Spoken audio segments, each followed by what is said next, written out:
கண்ணிமிக்க சகோதர சகோதரிகளே, அல்லாஹின் நல்லடியார்களே, அஸ்ஸலாமு அலைக்கும் வரஹ்மத்துல்லாஹி வபரகாத்துஹு. அல்ஹம்துலில்லா. அல்லாஹும்ம ஸல்லி அலா முஹம்மதின் வாலா அலி முஹம்மதின் வபாரிக் வசல்லிம். இது உங்களுடைய இஸ்லாமிய பாதை சேனல். இன்னைக்கு நம்ம பார்த்தீங்கன்னா சோதனையில சிக்கி இருக்கக்கூடிய ஒரு மனிதன் செய்ய வேண்டிய ஒரு சிறப்புக்குரிய அமலை பார்க்க போறோம். எத்தனையோ அமல்கள்லாம் நம்ம பார்க்குறோம். எதற்காக நம்ம பார்க்குறோம்? நம்மளுடைய தேவைகள் நிறைவேறணும், நமக்கு ஏதாவது ஒரு பிரச்சனைகள் வந்தால் தீரணும் அப்படிங்கிறத தான் நம்ம நோக்கமாகவே கொண்டு இருக்கிறோம். அதில் பார்க்கும்போது பாங்கு சொல்றக்கூடிய சத்தத்தை எதிர்பார்த்து காத்திருந்து இந்த ஒரு அமலை செய்து பாருங்க. அதுவும் ஒரே ஒரு களிமா தான். இதை நீங்க ஓதி பாருங்க. இதை பார்த்தீங்கன்னா ஆலிம்களே சொல்றாங்க ரொம்ப ஒரு சிறப்புக்குரிய விஷயமாக இருக்குது. நமக்கு ஒரு சோதனை வருது அப்படின்னு சொல்லி பார்த்தீங்கன்னா ஒரு நாள்ல எந்த நேரத்துல வேணா நமக்கு சோதனை வரலாம். அது காலையில இருந்து நைட் வரையும் நமக்கு எப்ப வேணா வரலாம். ஆனா நமக்கு பாத்தீங்கன்னா ஒவ்வொரு நேரத்துக்கு பின்னாடியும் பாங்கு இருந்து கொண்டே இருக்கு. ஃபஜ்ரு, லொஹரு, அசரு, மஹ்ரிபு, இசான்னு சொல்லிட்டு எப்படி இருந்தாலும் நமக்கு சோதனை வந்தா அது நாள் கணக்கா நம்மளை கஷ்டப்படுத்திட்டு இருக்கு. ஆனா சோதனை வந்த உடனே நீங்க என்ன பண்ணுங்க, அடுத்த நேரம் பாங்கு சப்தத்தை எதிர்பார்த்து காத்திருந்து நீங்க அந்த பாங்கு சொல்லி முடிச்சுன்னு இந்த களிமாவை ஓதிக்கொள்ளுங்க. அப்படி நம்ம ஓதும் போது நம்ம சோதனையில சிக்கி இருக்குமே அந்த சோதனை நிச்சயமாக நம்மளை விட்டு நீங்கிறது மட்டும் கிடையாது. அதுக்கு பின்னாடி நமக்கு என்ன தேவை இருக்கோ அந்த சோதனைக்கு ஒரு கூலின்னு ஒன்று இருக்குமே, அந்த சோதனையினால நமக்கு வரக்கூடிய பலன்கள்னு ஒன்று இருக்குமே, அந்த பலன்களையும் நம்ம அடைய முடியுது. அதாவது சோதனைங்கிறது பிரச்சனை தான் சோதனைன்னு கிடையாது. நமக்கு ஒரு பெரும் தேவை வருது பாருங்க, அதுவுமே ஒரு சோதனை தான். அதனால பிரச்சனையாக இருந்தாலும் அந்த பிரச்சனையை நீக்கும், தேவையாக இருந்தாலும் அந்த தேவையை பூர்த்தி செய்யக்கூடியதாக இருக்கு. அதனால இந்த ஒரு அமலை எந்த நேரத்துடைய பாங்குக்கு பின்னாடி வேணா நம்ம செய்யலாம். தொடர்ந்து நீங்க உங்களுக்கு அவசரமான தேவைகள் இருக்கும்போதும் சரி, பிரச்சனைகள் இருக்கும்போதும் சரி, நீங்க என்ன பண்ணுங்க, ஒரு நேர பாங்க எதிர்பார்த்து காத்திருந்து இதை ஓதி பாருங்க. இதை முடிஞ்சா வளமையா செய்யுங்க, இல்லாட்டினாலும் சரி தேவைப்படுறப்பயாவது நீங்க செஞ்சு கொள்ளுங்க. அது எந்த நேரமாக இருந்தாலும் சரி, எந்த நேரம் பாங்கா இருந்தாலும் நீங்க இதை செய்து கொள்ளலாம். இதுல இருக்கக்கூடிய இப்ப நான் அதை ஓதி காட்டுறேன். இது ஆரம்பிக்கும் போது பார்த்தா பாங்குதுவா மாதிரி ஆரம்பிக்கும். ஆனா இது பாங்குதுவா கிடையாது. இது அது இல்லாம வேற ஒரு புது களிமா, நம்ம கேட்காத ஒன்னாதான் இருக்கும். பாருங்க.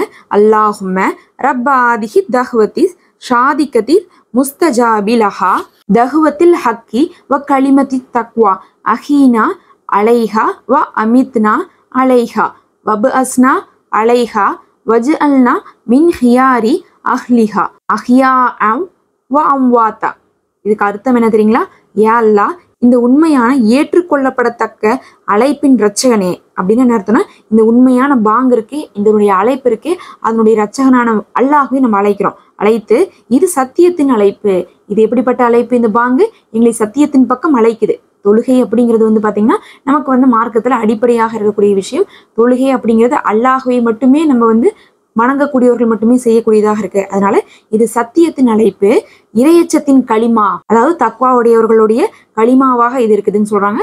அதுலயும் நம்ம பாங்கு சொல்லக்கூடிய சத்தம்லாம் கேட்டோம்னா அதுல இருக்கக்கூடிய அத்தனை வரிகளும் பாத்தீங்கன்னா களிமானுக்கு வரிகள் தான் வரும். என்ன வரும்? அல்லாஹு அக்பர், அல்லாஹு அக்பர், அஷ்ஹது அல்லா இலாஹா இல்லல்லா, அஷ்ஹது அன்ன முஹம்மது ரசூலுல்லாஹ் அப்படின்லாம் வரும். அப்படி வரும்போது என்ன இருக்கு அந்த வார்த்தைகள்லாம் பாத்தீங்கன்னா இதெல்லாம் நம்மளுடைய களிமால இருக்கக்கூடிய வார்த்தைகளா இருக்கு.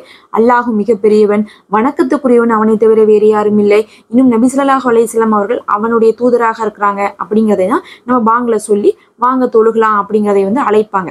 அதை தான் சொல்றாங்க. இது சத்தியத்தின் அழைப்பாகவும் இறையச்சத்தின் களிமாவாகவும் இருக்குது. இன்னும் அதன் மீதே எங்களை வாழ செய். இப்படிப்பட்ட களிமா இருக்கு. இந்த களிமா உன்னை மட்டுமே வணங்குறோம், உன்னுடைய தூதரை மட்டுமே பின்பற்றுறோம்னு சொல்லக்கூடிய களிமா, அந்த களிமாவின் மீதே எங்களை வாழவே, இன்னும் அந்த களிமாவின் மீதே எங்களை மரணிக்கவே. அப்படின்னா ஈமானோட வாழ்ந்து ஈமானோட மரணிக்கவே, முஸ்லீமாகவே எங்களை இருக்கவே, கடைசி நொடியில கூட நாங்க என்ன பண்ணணும், களிமா சொல்லிதான் மரணிக்கணும் அப்படிங்கிறோம். அதன் மீதே இன்னும் எங்களை எழுப்புவாயாக. எப்படி வாழ வைக்கிறது முக்கியமோ, மரணிக்க வைக்கிறது முக்கியமோ, அதே மாதிரி மறுமை நாள்ல அல்லாஹ் எழுப்புவான். எழுப்பும் போது நம்ம எப்படி எந்திரிக்கணும்? களிமாவுடைய வாழ்க்கையை வாழ்ந்தவர்களாக, மரணித்தவர்களாகவே எந்திரிக்கணும். அவங்களுக்கு தான் மறுமையில எல்லாவித உயர்ந்த அந்தஸ்தும் கிடைக்கும், நல்லடியார்களாக சொர்க்கத்தை அடைவார்கள். அதனால எங்களை களிமாவின் மீதே மரணிக்க வைத்து அதுக்கப்புறம் அதன் மீதே எழுப்புவாயாக. உயிரோடு இருக்கும் போதும் மரணிக்கும் போதும் அதன் சிறந்த உடைமையாளர்களாக எங்களை நீ ஆக்குவாயாக. மாஷா அல்லாஹ். அதாவது உயிரோட இருந்தாலும் சரி, நாங்க மரணிச்சிட்டாலும் சரி, அதை நாங்க எப்படி இருக்கணும்? பின்பற்றனவங்களாகவும் அதனுடைய உடைமையாளர்களாகவும் நாங்க இருக்கணும்னு சொல்லி அல்லாஹ்விடத்துல நம்ம கேட்கிறோம். இந்த ஒரு வார்த்தையை நம்ம கேட்டுட்டோம்னா, பாங்கு சப்தம் கேட்டதுக்கு பிறகு பாங்கு முடிஞ்சோன்னு இதை ஓதணும். இதை ஓதிட்டு நீங்க என்ன தேவை கேட்டாலும், அந்த எந்த பிரச்சனையா இருந்தாலும் அது நீங்கி, அது எப்படிப்பட்ட தேவையா இருந்தாலும் அது உங்களுக்கு நிறைவேற்றி தரப்படும்.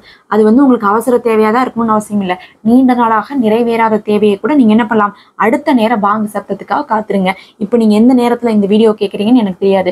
நான் வந்து இது வந்து மக்ரிபுக்கு பின்னாடி போடுறேன். ஆனால் நீங்கள் அதை வந்து லோஹரில் கேட்குறீங்களா, அசருக்கு நீங்கள் ஓதுங்க. அசரில் கேட்குறீங்களா, மக்ரிபுக்கு ஓதுங்க. எப்போ வேணால் ஓதலாம். எந்த நேரத்துடைய பாங்குக்கு பின்னாடியும் பாங்கு சத்தத்துக்கு பிறகு இதை ஓதிட்டு உங்கள் துவாவை கேட்கணும். அதே நேரத்தில் இன்னொரு விஷயத்தை ஞாபகம் வச்சுக்கோங்க. நம்ம பாங்கு சொல்லும் போது நபி ஸல்லல்லாஹு அலைஹி வஸல்லம் அவர்கள் நமக்கு என்ன சொல்லியிருக்காங்க? நபி ஸல்லல்லாஹு அலைஹி வஸல்லம் அவர்கள் சொன்னாங்க, முஅத்தின் சொல்லக்கூடிய வார்த்தையை நீங்கள் திரும்பி சொல்லுங்கள் அப்படின்றாங்க. அப்படின்னா என்ன அர்த்தம்னா, மோதினார் தானே பாங்கு சொல்றாங்க. பாங்கு சொல்ற சத்தம் நம்ம காதுல கேட்குது அப்படின்றாவே, யாருக்கெல்லாம் பள்ளிவாசல் பக்கத்தால இருந்து சப்தம் கேட்குதோ அவங்க எல்லாம் என்ன பண்ணணும்? முதல் பாங்கு சொல்லக்கூடிய சப்தத்தை கேட்டு அதை அப்படியே திருப்பி பதிலாக சொல்ல வேண்டும். எப்படி நம்ம பதில் சொல்ல முடியும்? மோதினார் சொல்லுவாரு, அல்லாஹு அக்பர் அல்லாஹு அக்பர்னு ஆரம்பிப்பார். நாம என்ன ஆரம்பிக்கணும்? நாமளும் வந்து அல்லாஹு அக்பர்னு அவரோட கேட்டுட்டு திருப்பி சொல்லணும். மறுபடியும் அவர் அஷ்ஹது அல்லா இலாஹா இல்லல்லாஹ் அப்படிம்பார். நாமளும் திருப்பி அதை சொல்லணும். அந்த மாதிரி அவங்க சொல்றது எல்லாத்தையும் நாமளும் திருப்பி சொல்லணும். அதுல வந்து நடுவில் வந்து ஐயால சலா அப்படிங்கக்கூடிய ஒரு வார்த்தை வரும். அப்படின்னா என்ன அர்த்தம்னா, தொழுகைக்கு வாருங்கள்னு சொல்லி வரும். அந்த இடத்துல நம்ம என்ன பண்ணோம்? லா ஹவுல வலா குவத்த இல்லா பில்லாஹி ஓதி விட்டு நம்ம என்ன பண்ணோம்னா, பாங்கு சப்தத்துக்கு முழுசா பதில் சொல்லி முடிச்சுட்டு நம்ம என்ன பண்ணணும்னா, ஒரு சலவாத் ஓதணும். ஏதாவது ஒரு சலவாத்து. சலவாத்துக்கு அப்புறம் எப்பயுமே நம்ம பார்த்தீங்கன்னா பாங்கு துவா ஓதுறது சிறப்பாக இருக்கும். பொதுவாகவே பாங்கு சொன்னதுக்கு பிறகு எல்லாரும் ஓதக்கூடிய துவா தான். அந்த துவா ஓதி முடிச்சுட்டு என்ன பண்ணும்? நீங்கள் இந்த களிமாவை ஓதிக்கோங்க. ஓதிட்டு உங்கள் துவா செய்யுங்க. அல்லாஹ் உங்களுடைய எல்லா ஆஜத்துகளையும் நிறைவேற்றுவானாக. ஆமீன் யா ரப்பல் ஆலமீன். நம்ம தினமுமே படிப்பினை தரக்கூடிய வீடியோக்களை போட்டு வரோம். மறக்காம சப்ஸ்கிரைப் பண்ணிக்கோங்க. இந்த வீடியோக்கு ஒரு லைக் கொடுங்க. இது மற்றவங்களுக்கும் காமிச்சு அவர்களும் அமல் செய்வதற்கு அது ஒரு காரணமாக இருக்கட்டும். அஸ்ஸலாமு அலைக்கும் வரஹ்மத்துல்லாஹ்.